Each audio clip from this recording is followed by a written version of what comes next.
standby, kamera ready, sound ready, 3, 2, 1, action.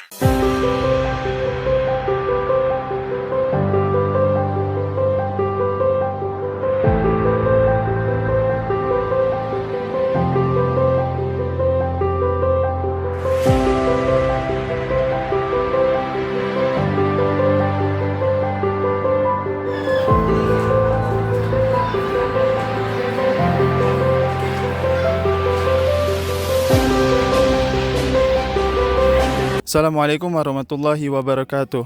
Alhamdulillahirrabbilalamin. Wabihi nasta'inu ala murdin wa din. Wassalatu wassalamu ala ashrafil anbiya'il mursalin. Wa ala alihi wa ashabihi wa man tabi'ahum bi ihsanin ila yaumiddin. Puji syukur kehadirat Allah subhanahu wa ta'ala yang telah memberikan kepada kita nikmat kesehatan dan nikmat iman, sehingga kita bisa berkumpul dalam acara kali ini untuk mempresentasikan hasil kerja kelompok kami. Yang kami hormati dan kami banggakan guru besar kami, dosen pengampu Dr. Haji Rudi Ahmad Suryadi MAG. Dan tak lupa yang kami hormati juga kepada rekan-rekan kami mahasiswa STI Al-Azhar.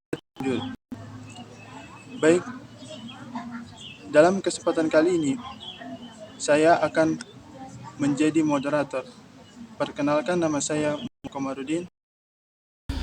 Baik, presentasi pada kali ini berjudul tentang asesmen nasional sekolah dasar dalam kurikulum Merdeka. Kami mengobservasi tugas kami di SDN 1 Cimacan. Yang pertama adalah Teh Farhah akan membawakan penduaan, kemudian Teh Ajeng akan membawakan metode penelitian. Yang ketiga Ibu Nenden dan pemesan. Keempat, Teh Le akan membawakan bagaimana membawakan kemudian kesimpulan yang akan dibawakan oleh Teh Nyimas. Baik, untuk mempersingkat waktu dan tempat, kami persilahkan. Saya Farhah Nazwa Karimah. Sesuai mini riset yang telah kami lakukan, bahwasannya rangkaian pembelajaran tidak dapat dipisahkan dalam 3 hal. Yang pertama, perencanaan, yang kedua pelaksanaan, dan yang ketiga penilaian. Dan untuk program penilaian itu telah dihapus dalam program ujian nasional pada tahun 2020 karena diadakannya program belajar merdeka, dan untuk gantinya diadakannya asesmen nasional yang bertujuan untuk memperdalam tujuan sekolah itu sendiri. Mini riset yang telah kami lakukan di SDN Cimacan 1, bahwasannya di sana siap untuk menerapkan kurikulum apa saja. Di sana memprioritaskan pengembangan karakter murid. Seperti halnya yang kita tahu, bahwasannya sekolah dasar adalah jenjang awal pengembangan formal di Indonesia yang ditempuh dalam waktu 6 tahun dari kelas 1 sampai kelas 6. Nah, dikarenakannya ada asesmen nasional, sekarang sekolah dasar sudah tidak melakukan ujian nasional lagi, melainkan melaksanakan ANBK, yaitu asesmen nasional berbasis komputer. Assalamualaikum warahmatullahi wabarakatuh. Perkenalkan, nama saya Tita Sumiati, mahasiswa STI Al-Azhar Cianjur. Saya akan menjelaskan perbedaan antara kurikulum 2013 dan kurikulum Merdeka. Pertama, kerangka dasar. Kerangka dasar dari landasan kurikulum 2013 yaitu sistem pendidikan nasional dan standar nasional pendidikan. Kalau di kurikulum Merdeka yaitu sistem pendidikan nasional dan standar nasional pendidikan, serta mengembangkan profil pelajar Pancasila. Ada juga perbedaannya itu kompetisi yang dituju. Kalau di kurikulum 2013, kompetisi yang dituju itu dibentuk kompetisi dasar. Ya, ada spiritual, sosial, pengetahuan, dan keterampilan. Nah, kalau di kurikulum merdeka dibentuk capaian pembelajaran yang disusun per fase. Capaian pembelajaran berupa paragraf yang menggambarkan pengetahuan, sikap, dan keterampilan untuk meningkatkan atau menguatkan kompetensi. Ada juga pendekatan pembelajaran. Kalau di kurikulum 2013, pembelajaran berbasis kompetensi dengan pendekatan saintifik untuk mengembangkan kemampuan peserta didik secara menyeluruh, baik aspek kognitif, afektif, maupun psikomotorik. Nah, kalau di kurikulum merdeka menggunakan pendekatan yang mendorong peserta didik untuk berperan aktif dalam pembelajaran siswa, bebas untuk memilih cara atau gaya belajar yang memang sesuai dengan kebutuhannya. Sekian dari saya. Ini saya Ajeng Purnama Dewi. Di sini saya akan menjelaskan metode penelitian. Penelitian ini merupakan deskriptif kualitatif. Pengumpulan datanya dilakukan dalam berbagai setting, berbagai sumber, dan berbagai cara. Teknik pengumpulan data yang dilakukan dalam penelitian ini adalah observasi, wawancara, dan juga dokumentasi. Penelitian ini dilakukan di SDN Cimacan 1 yang mana terletak di Cipanas. Responden dalam penelitian ini adalah kepala sekolah, guru kelas, dan beberapa peserta didik di SDN Cimacan 1. Observasi dan dokumentasi dilakukan dengan turun langsung ke sekolah mengetahui persiapan dan pelaksanaan sekolah dalam menghadapi asesmen nasional. Peneliti melakukan wawancara dengan kepala sekolah, guru kelas, dan beberapa peserta didik di SDN Cimacan 1 untuk mengetahui implementasi kebijakan, persiapan sekaligus program dalam menghadapi asesmen kompetensi minimum. Peneliti mengajukan beberapa pertanyaan kepada responden mengenai kesiapan dalam menghadapi asesmen nasional. Untuk studi dokumentasi, peneliti menganalisis berbagai kebijakan maupun program terkait asesmen nasional. Mungkin sekian yang dapat saya sampaikan. Perkenalkan, nama saya Ika Nur Aisyah. Saya akan menjelaskan hasil dan pembahasan. Yang pertama, gambaran umum kurikulum dan kurikulum merdeka. Nah, untuk kurikulum merupakan seperangkat pembelajaran yang harus dilalui oleh siswa selama menempuh pendidikan pada jenjang pendidikan tertentu. Menyatakan bahwa kurikulum adalah sejumlah mata pembelajaran yang harus ditempuh peserta didik. Dijabarkan dalam Undang-Undang Nomor 20 Tahun 2003 bahwa kurikulum adalah seperangkat rencana dan aturan terkait tujuan, isi, dan bahan pembelajaran, serta cara yang digunakan sebagai pedoman untuk menyelenggarakan kegiatan pembelajaran guna mencapai tujuan peserta didik tertentu. Kurikulum Merdeka merupakan kurikulum baru yang diluncurkan oleh Menteri Pendidikan dan Kebudayaan Nadiem Makarim untuk meningkatkan mutu pendidikan di Indonesia. Sebab untuk meningkatkan mutu pendidikan perlu dilakukan perubahan dan disikapi secara konsisten. Kurikulum Merdeka ditandai dengan fokusnya pada 3 hal. Yang pertama, soft skill dan pengembangan kepribadian. Yang kedua, tetap pada poin. Dan ketiga, pembelajaran yang fleksibel. Selanjutnya yang kedua yaitu bentuk asesmen pembelajaran dalam kurikulum Merdeka. Bentuk asesmen pembelajaran pendidikan ada 2. Yang pertama asesmen formatif dan yang kedua asesmen sumatif. Nah, untuk asesmen formatif merupakan sebuah penilaian yang dilaksanakan untuk mendapatkan informasi tentang siapa yang mengalami hambatan atau kesulitan belajar dan tentang kemajuan siswa. Asesmen formatif dalam kurikulum Merdeka dapat berupa penilaian pada awal pembelajaran dan penilaian pada saat pembelajaran. Untuk asesmen sumatif adalah penilaian yang dilakukan untuk memastikan tercapainya tujuan pembelajaran secara keseluruhan sehingga asesmen ini sering dilakukan di akhir proses pembelajaran, akhir tahun ajaran atau akhir jenjang pendidikan. Asesmen sumatif adalah kegiatan penilaian yang menghasilkan skor atau angka yang kemudian digunakan untuk mengambil keputusan tentang kinerja siswa. Asesmen sumatif dalam kurikulum mandiri berfungsi sebagai dasar untuk memastikan tercapainya tujuan pembelajaran secara keseluruhan. Sekian dari saya. Wassalam. Saya Nenden Hayati. Di sini saya akan memaparkan tentang prinsip asesmen secara umum dan khusus dalam kurikulum Merdeka. Prinsip asesmen atau penilaian hasil belajar siswa pada tingkat sekolah dasar dan sekolah menengah dalam Permendikdas nomor 20 tahun 2007 dijabarkan sebagai berikut. Yang pertama itu adalah sahih, yaitu penilaiannya benar dengan berdasarkan data yang menunjukkan kemampuan yang dinilai. Yang kedua yaitu objektif, artinya penilaian dilaksanakan berdasarkan langkah dan kriteria yang jelas dan tidak terpengaruh oleh subjektivitas orang yang menilai. Yang ketiga adalah adil, menunjukkan bahwa penilaian tidak merugikan ataupun menguntungkan siswa tertentu karena kebutuhan khusus atau adanya perbedaan agama, adat istiadat, suku, budaya, status sosial ekonomi, dan latar belakang gender. Yang keempat, terpadu, yaitu menunjukkan bahwa penilaian guru merupakan bagian integral dari pembelajaran.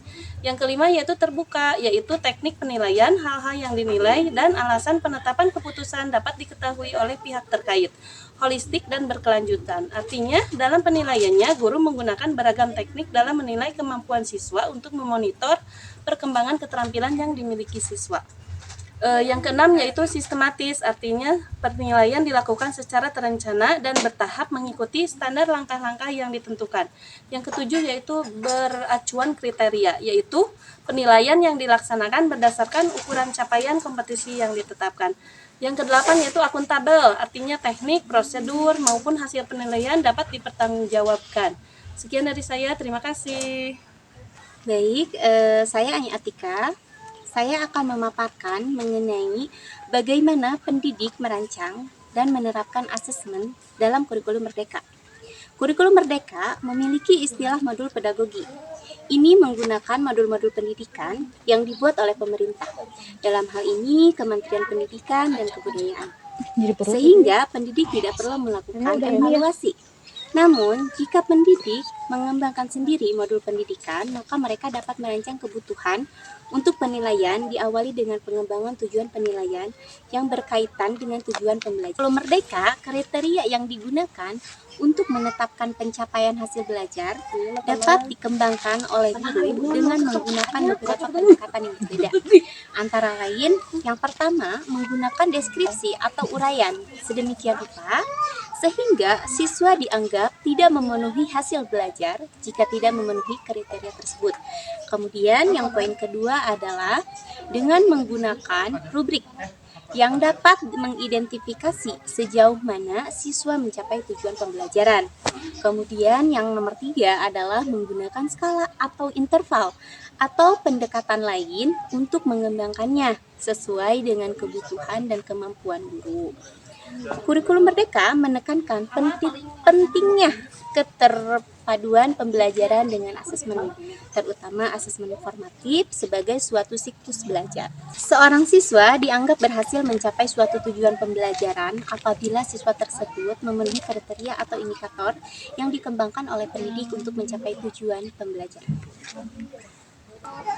Untuk mengetahui alur pelaksanaan pembelajaran dan asesmen secara lebih sederhana dan lebih jelas dalam mendapatkan gambaran dan implementasinya, maka baiknya diungkapkan dalam bentuk sebagai berikut.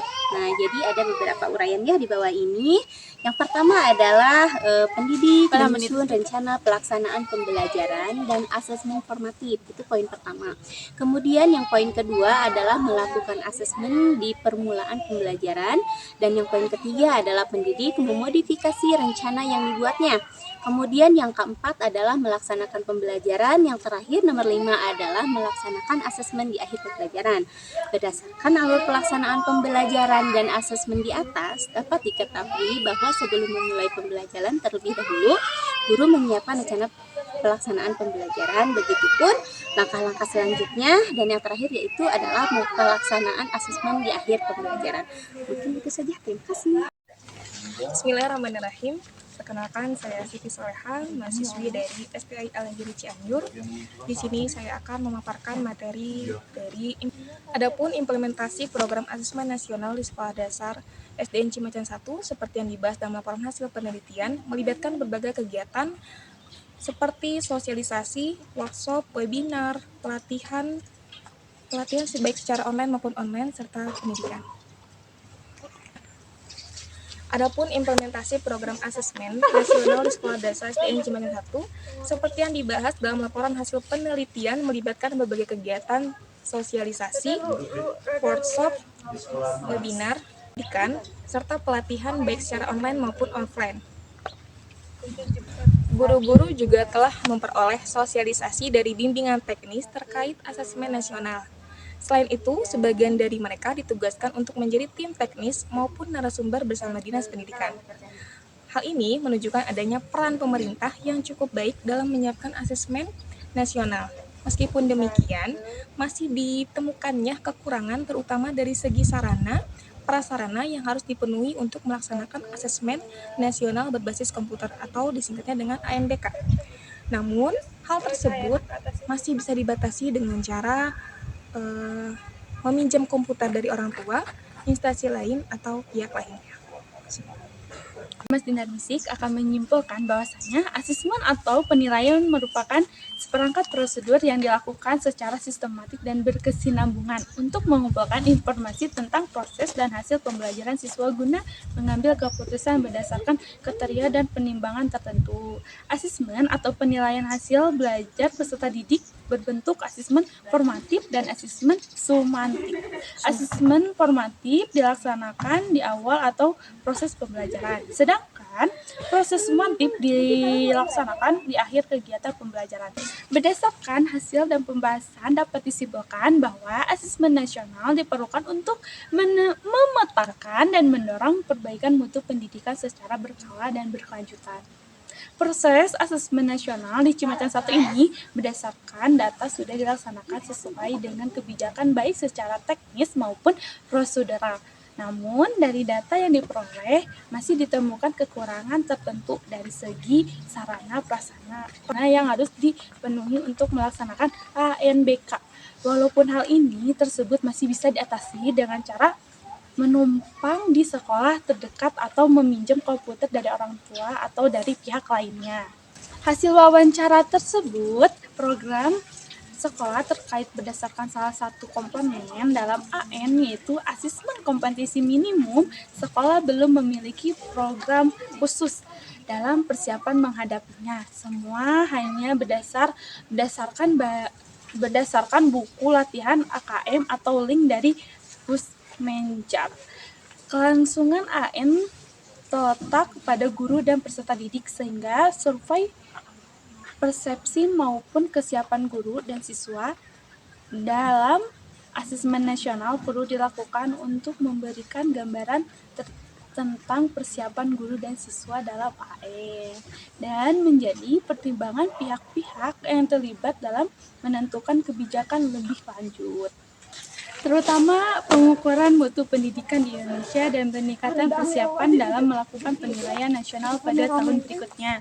Sehingga dengan adanya analisis ini diharapkan dapat merumuskan suatu program yang tepat dan berguna untuk semua warga sekolah dalam menyikapi kebijakan asesmen nasional. Bimbingan teknis terkait AKM terutama dalam merancang program yang tepat sangat diperlukan.